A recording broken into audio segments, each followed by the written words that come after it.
그래서 2017년도 노벨 평화상은 우리 국민들이 받아야 된다. 네. 저는 그렇게 생각을 하는데 이런 역사적인 무게감에 걸맞게 문재인 대통령이 정말 잘해주고 있는 거예요. 객관적으로 봤을 때. 업무 지시 1호, 2호, 3호, 4호가 국민들이 다 박수치고 있지 않습니까? 그리고 오늘 감찰 지시까지 이영렬, 안택은 감찰 지시까지 너무 좋았고 보훈처장 피우진 너무 좋고요. 김상조 공정거래위원장 지금 하나하나 하는 것이 다 지금 3루타 아니면 홈런이에요. 지금. 정말 준비된 대통령이라는 말이 맞는 것 같아요.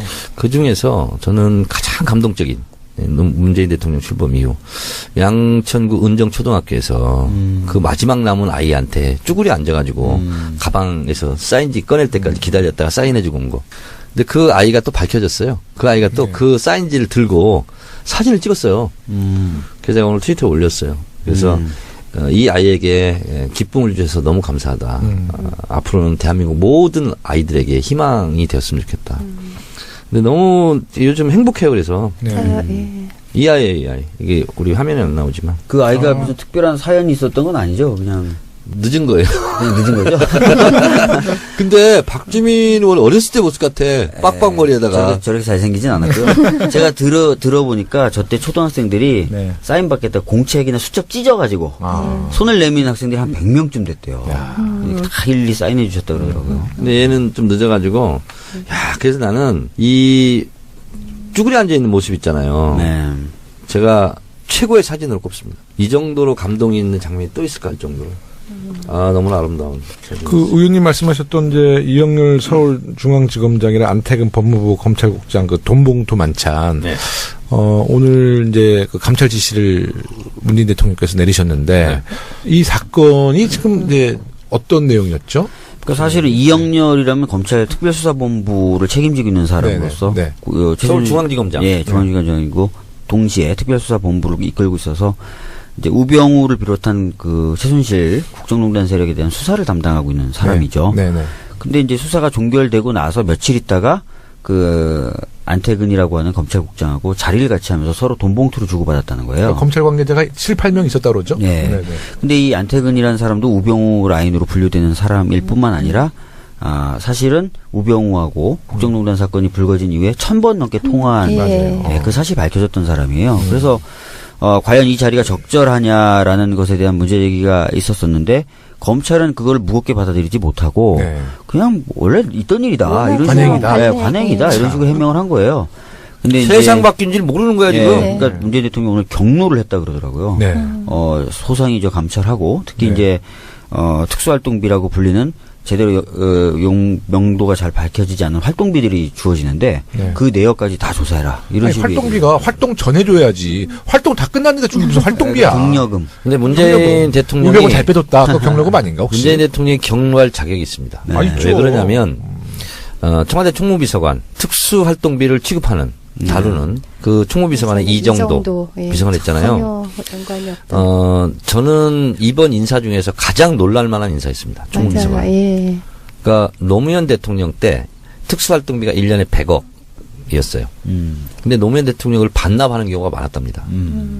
그러니까 그냥 써도 누가 뭐라 할 사람이 없어요. 통치자금 성격이니까 금일봉 주고 어디 기부하고 뭐 이렇게 하는 건데 하여튼 그걸 반납을 많이 했다는 거예요. 국고로.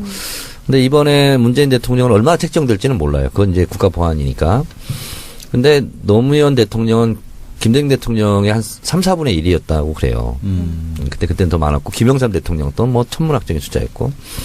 근데 어쨌든, 나부터 그런 거 허투루 쓰지 않겠다. 하는 의지의 표현으로 이 정도 총무비서관을 임명한 거예요. 그렇죠. 예산 전문가. 나도 지금 이러고 있는데, 아니 검찰에서 뭐 짬짬이로 특수활동비를 뭐 쌈짓돈 쓸 수 있어? 그건 국민 세금 아니야? 열받을만 하죠. 거기다 수사를 하는 주체와 수사 대상일 수 있는 사람이 모여서. 그러니까 황당한 거죠. 여러분 근데 국회의원의 특수활동비는 없습니다. 근데 이번엔 정말 제 식구 감싸기 안 하고 지대로 좀 수사했으면 좋겠는데. 지대로 좀 해야죠. 근데 박경면 제대로 발음을 제대로 안 하고 지대로를 하네. 지대로 그래야지 제대로 맛이 나는 것 같아서. 근데 그래도 그 양심 선언을 해서 그 내부 고발을 한 분이 누군지는 모르지만 참 그래도 뭐 당연한 건데. 당연한 건데요. 좀 혼나봐야 돼요. 그러니까 이제 문재인 대통령이 이제 적폐청산을 이제 시작하고 이제 국회에서도 시작해야겠지만 적폐청산에 대한 좀 저항이 지금 뭐 여러 군데에서 지금 보이잖아요. 그분들이 이제 범인인 벌써 거죠. 보여요? 그럼요. 오늘도 저 세월호 그 고용인 그 더불어민주당 안산 단원갑 고용인 위원장이 오늘 경기도의회에서 브리핑을 했는데 그 지역의 자유한국당 김명현 의원이 뭐 세월호 제조사 지시는 정치 보복이다 이런 얘기했다는 거예요. 제가 알기로 네. 정우택 원내대표도 그렇게 비슷한 취지로 얘기하지 않았나요? 그러니까 이제 그렇게 이제 뭐 진실을 파헤치는 것에 대해서 저항하고 반대하는 사람을 이 SNS에서는 범인이라고 그러더라고요. 범인. 네. 그러니까 뭐 우리가 앞으로 이제 적폐 청산을 위해서 뭐 세월호에 대한 진실을 숨겼던 그런 인사들 또 사드 과정도 적폐와 그 그렇죠. 박근혜 최순실 부역자들이 많이 있는 거고요. 그리고 검찰 내부에서도 사실 적폐 청산 대상들이 있을 것이고 또 인사혁신처 얼마 전에 그 세월호 그 기간제 교사님들 네. 그 문제에 대해서도 네. 순직 인정하지 못하겠다고 했는데 문재인 대통령이 지시를 내리니까 적극 검토하겠다. 뭐 이런 부분들이 사실 어머니시 사원가요? 그렇게 했는데 저는 더 감동적인 게 참 문재인 대통령이 이런 면이에요. 그리고 나서 아버지에게 통화를 했어요. 김초회 선생님, 김성욱 씨 59세. 네. 그렇게 막 울었다는 거야. 그러니까 울지 말라고. 그런데 그러면서 아버지가 이제 인터뷰를 했는데 이제 딸한테 자신감 있게 갈 수 있게 됐다. 네. 이런 거고요. 또 하나는 그 선생님, 고등학교 때 담임 선생님. 네. 전화를 이제 비서들이 했겠죠. 아, 대통령이 통화를 원한다. 그러니까 그 선생님이 아니 바쁜 사람이 뭘 전화하냐고. 대통령이 말이야. 나한테까지. 하지 말라고. 그 비서들이 이제 못한 거야, 연결을. 그랬더니 문재인 대통령이 그럼 내가 하겠다고. 본인이 직접 핸드폰 눌러가지고 한 거야, 선생님한테. 네. 그 선생님이 뭐라 했는지 알아요? 왜 나한테까지 전화하냐고. 빨리 끊으라고. 아니, 저는 그 얘기가 좋더라고요. 김초원 선생님 아버님, 김성욱님하고 통화하면서 고맙다고 대통령한테 얘기하니까 대통령이 우리가 감사받을 일 없다. 당연한 일이다. 당연한 이런 일이죠. 취지로 얘기했다는 얘기를 듣고 또 한 번 감동. 상식이 통하는 문재인 대통령이 나하고 성정이 좀 비슷해. 네. 그 김관홍 잠수사 있잖아. 네. 아버님이 전화를 하셨어요. 그래서 왜 전화하셨냐고 그랬더니 정의한테는 꼭 한번 감사 전화를 하려고 했었다. 그리고 이제 우리 여기서 한 번 했었잖아요. 네. 근데 그때 또 한 번 전화를 하셨어. 그 이후로 고맙다고 감사해서 제가 똑같은 말씀을 드렸습니다. 저는 감사를 안 받아도 됩니다. 국회의원으로서 당연히 해야 될 걸 했습니다. 문재인 대통령 또 공통점이 또 있네요. 문재인 대통령하고. 네, 얼굴? 트위터 대통령이잖아. 트위터 대통령? 네. 얼굴이라고 좀 해줘요. 아니, 얼굴은 너무나 상반적인 이미지. 뭘 상반적이야? 박주민은 뭐 저기 왔다 갔다 하더구만 SNS에. 어떤 거예요? 조국, 임종석, 문재인 대통령 비교해가지고 옆에 쭈그리고 앉아있다고만 추임 있고. 이하 작가님이 그 포스터를 만들어주셔가지고. 그랬어요? 옆에 김호준 있고. 참 안 됐어. 뭐, 태어나기 이렇게 태어났는데, 뭐. 우리 사드 문제는 어떻게 될 것 같아요? 사드는요, 제가 또, 이 시대 참 외교 전문가로서, 네. 전망을 해드리겠습니다. 5월 10일까지. 네. 1대1로 네. 국제정상 포럼, 네. BRF, 여기에 네. 중국이 초청장이 없었습니다. 네, 대한민국에 대해서. 네. 근데 곧바로, 문재인 대통령과 시진핑이 통화를 한 다음에 바로 초청장이 왔어요. 네. 그리고 박병석 단장이 갔잖아요. 네. 국가원수 다음급으로 의자 배치를 했어요. 네, 네. 그리고 장관 윗급으로. 네. 그리고 외교 담당 국무위원을 또 만났어요. 장체스. 네. 어? 그리고 예정이 없던 시진핑이 10분간 면담을 했어요. 네. 거기 덕담을 했습니다. 네. 근데 그 멘트가 중요해요. 사드 이런 얘기 안 하고 문재인 대통령은 참 훌륭한 사람이다. 그 철학을 존중한다. 이런 얘기를 막 했어요. 그 얘기는 뭐냐면 잘 풀겠다는 얘기예요. 그럼요. 그렇죠. 네, 그리고 이해찬 총리 있잖아요. 네. 이제 특사로 갔지 않습니까? 네.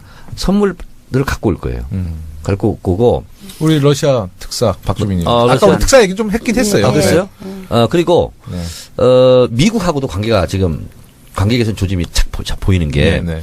이번에 그 탄도미사일 대응을 너무 잘했어요. 네. 41분 만에 대통령이 보고되고 바로 1시간 반 만에 NSC 열리고 소집해서? 네. 그다음에 박근혜 정부 강요들 다 불러가지고 보고받고 네. 바로 대응을 했죠. 네. 그리고 그 문재인 대통령의 멘트가 모범답안이에요. 남북 관계에 있어서. 네. 우리는 대화를 원하지만 이런 식으로 하면 니네 곤란하지. 네. 북의 태도 변화가 중요하다. 단호하게 대처하겠다. 네. 그리고 규탄 성명을 냈잖아요. 이것이 미국과 중국에게는 굉장히 안정감 있는 메시지로 들렸고요. 그리고 트럼프가 이렇게 얘기했죠. 남북 대화를 반대하지 않는다. 이렇게 얘기했어요. 그리고 특정한 상황에 대해서는 너무 오버하지 않았으면 좋겠다. 특정한 상황은 뭐냐면 핵 문제거든요. 봐요. 핵 문제가 있기 때문에 너무 급진전되는 것은 원하지 않는다. 그 얘기는 뭐냐면 미국 대통령이 이렇게 온건하게 근래에 발언한 적이 없습니다. 그래서 미국 문제, 중국 문제도 지금 굉장히 해빙의 분위기로 가는 거 아니냐. 네. 이 시대 참 외교 전문가로서 그렇게 분석하고 그때 있습니다. NSC 열릴 때 정말 분단위로 쫙 어떤 보고가 이루어지고 어떤 액션이 이루어졌는지 나왔잖아요. 네. 그리고 또 그 국민소통본부장 윤영찬 수석께서 국민소통수석. 네. 그분이 그 핸드폰으로 그냥 동영상을 찍었잖아요. 그 회의 상황을. 그래서 네. 막 흔들리면서 이렇게 찍은 거. 그러니까 정말 그 상황도 보여지면서 또 이게 되게 역동적으로 보이더라고요. 이게 그냥 이렇게 딱 정지 상태에서 잘 찍은 게 아니라 정말로 그 긴급 상황 속에서 그냥 소통수석이 이렇게 찍은 거 보여지고 이러니까 모든 게 투명하게 보여지면서 정말 신뢰감을 주는데 제가 올해 3월에 그 유엔 여성 지휘위원회를 갔었는데 그 갔을 때 9.11 그 메모리얼 뮤지엄에 갔었어요. 네. 그러니까 911 당시에 이제 미국 메모리얼 뮤지엄 이거 이해해요? 영어로 얘기했는데? 그럼요. 이게 또 참 영어인. 시대 참 영어이니까. 예. 완전히 근데- 미국 발음이시잖아요. 나는 의원님은 영국식 발음에서 못 알아듣어요. 메모리얼 뮤지엄. 뮤지엄. 근데 그 뮤지엄에서 제일 인상적이었던 것 중에 하나가 정말로 분단위로 어떻게 보고가 이루어졌고 그거에 따른 대응이 뭐였는지 쫙 기록이 돼 있는데 네. 그걸 너무 부러워했어요, 제가. 아니, 근데 그게 사실은- 우리나라에서 지금 그 정상적으로 사실은 9.11 때 백악관 제대로 대응했는지를 9.11 위원회가 만들어서 다 조사를 했었어요. 네. 세월호 때도 그렇게 하자고 세월호 특조위를 만든 거거든요. 그렇죠. 네. 근데 세월호 특조위는 깔아뭉개서 못했지만 9.11 위원회는 그 당시 부시 대통령을 조사했었죠. 네. 그렇죠. 그러니까 그런 기록이 남는 그러니까 거예요. 세월호 아까도 네. 우리 언급했지만 제조사를 정치보복으로 보고 지금 뭐 아까 이영렬 안태근 그 돈봉투 만찬 네. 그것도 무슨 감찰 지시하는 것을 뭐 정치보복으로 얘기한다면 그 아직도 자유한국당의 인식 수준이 그런 게 우리 이번에도- 국민들이 용인은 못해요. 어떤 이번에도 국민들인데. 그럼요. 네. 그 박병석 의원 네. 그 1대1로 때문에 포럼 때문에 중과인데 또 4대 외교라고 또 대변인 그 자유당 쪽에서 또 그 좀 논평 내지 성평 작년에 네, 그 성명을 김영우 내더라고. 의원님 가셨을 때 냈던 논표 리사이클한 네. 거니까. 야, 그거 보면서 정말 이 사람들이 그 매국행위라는 생각이 들어요. 이번엔 전방위로 다 보내잖아요. 모든 그래서 나라. 미국도 그리고 보내고 효과가 좀 러시아도 바로 보내고. 나잖아요. 일본. 효과가. 그렇죠, 예. 네, 해빙 무드로 들어가고 이 고립되어 있던 한반도가 이제 좀 이제 코리아 어느 정도, 패싱이 네, 이제 다 좀. 너무 잘하고 있는데 그걸 그런 식으로 예. 뭐 발목 잡고 그리고 박병석 의원님 좀 딴 얘기긴 한데 중국어도 유창하신가 봐요. 박병석 의원님이 홍콩 특파원을 오래 하셨어요. 글쎄요. 그래서 네, 그래서, 그 네. 비공개 때는 그냥 질문은 통역 없이 중국어로 예, 하셨고 예. 시진핑 국가주석의 이제 그 대화는 통역을 통해서 통역, 들으신 예, 거죠. 예, 예. 네. 왜냐면 이제 듣는 것은 좀 달리 들을 수가 있잖아요. 말하는 것은 자기 의지대로 말할 수 예, 예, 있는데, 예. 근데 중국어 잘하세요, 박병석 의원님. 시주시. 네, 요 원티. 요원티. 요 원티. 对 한국中国共同发展你怎么想 对啊, 중국과 한국 공동发展. 아, 공동发展. 是的. 뭐 중국어를 잘하세요. 네. 지금 뭐라고 했는지 알아요? 한국과 중국의 뭐 공동 발전에 발전. 대해서 어떻게 어떻게 생각하세요? 생각하냐. 그냥 공동 발전, 공동 화자 이러면 돼요. 짜장면, 짜장면, 짜장면, 짜장면이지. 와요. 그래서 사인지 꺼낼 때까지 기다렸다가 사인해주고 온 거. 근데 그 아이가 또 밝혀졌어요. 그 아이가 또 그 사인지를 들고 사진을 찍었어요. 그래서 제가 오늘 트위터에 올렸어요. 그래서 이 아이에게 기쁨을 주셔서 너무 감사하다. 앞으로는 대한민국 모든 아이들에게 희망이 되었으면 좋겠다. 근데 너무 요즘 행복해요. 그래서 네. 이 아이 이게 우리 화면에 안 나오지만 그 아이가 무슨 특별한 사연이 있었던 건 아니죠. 그냥 늦은 거예요. 늦은 거죠. 근데 박주민 의원 어렸을 때 모습 같아. 빡빡머리에다가. 저렇게 잘생기진 않았고요. 제가 들어보니까 저때 초등학생들이 네. 사인 받겠다 공책이나 수첩 찢어가지고 손을 내미는 학생들이 한 100명쯤 됐대요. 다 일일이 사인해 주셨다 그러더라고요. 근데 얘는 좀 늦어가지고, 야, 그래서 나는 2017년도 노벨 평화상은 우리 국민들이 받아야 된다. 네. 저는 그렇게 생각을 하는데, 이런 역사적인 무게감에 걸맞게 문재인 대통령이 정말 잘해주고 있는 거예요. 객관적으로 봤을 때.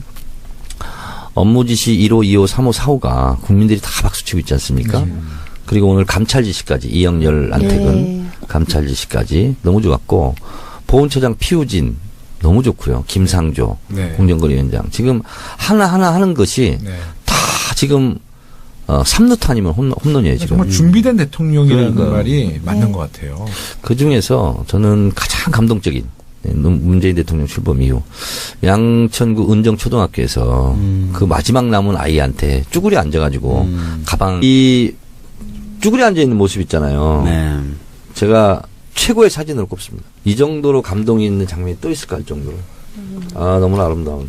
그 의원님 말씀하셨던 이제 이영렬 서울중앙지검장이나 안태근 법무부 검찰국장 그 돈봉투 만찬. 네. 오늘 이제 그 감찰 지시를 문재인 대통령께서 내리셨는데 네. 이 사건이 지금 이제 어떤 내용이었죠? 그러니까 사실은 이영렬이라면 검찰 특별수사본부를 책임지고 있는 사람으로서 네네. 서울중앙지검장. 예, 중앙지검장이고 동시에 특별수사본부를 이끌고 있어서 이제 우병우를 비롯한 그 최순실 국정농단 세력에 대한 수사를 담당하고 있는 사람이죠. 네. 네. 근데 이제 수사가 종결되고 나서 며칠 있다가 그 안태근이라고 하는 검찰국장하고 자리를 같이 하면서 서로 돈 봉투를 주고받았다. 또 경로금 아닌가 혹시? 문재인 대통령이 경로할 자격이 있습니다. 네. 아, 있죠. 왜 그러냐면 청와대 총무비서관 특수활동비를 취급하는 다루는 그 총무비서관의 이정도 예. 비서관 했잖아요. 전혀 연관이 없다.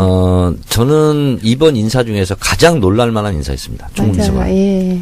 그러니까 노무현 대통령 때 특수활동비가 1년에 100억이었어요.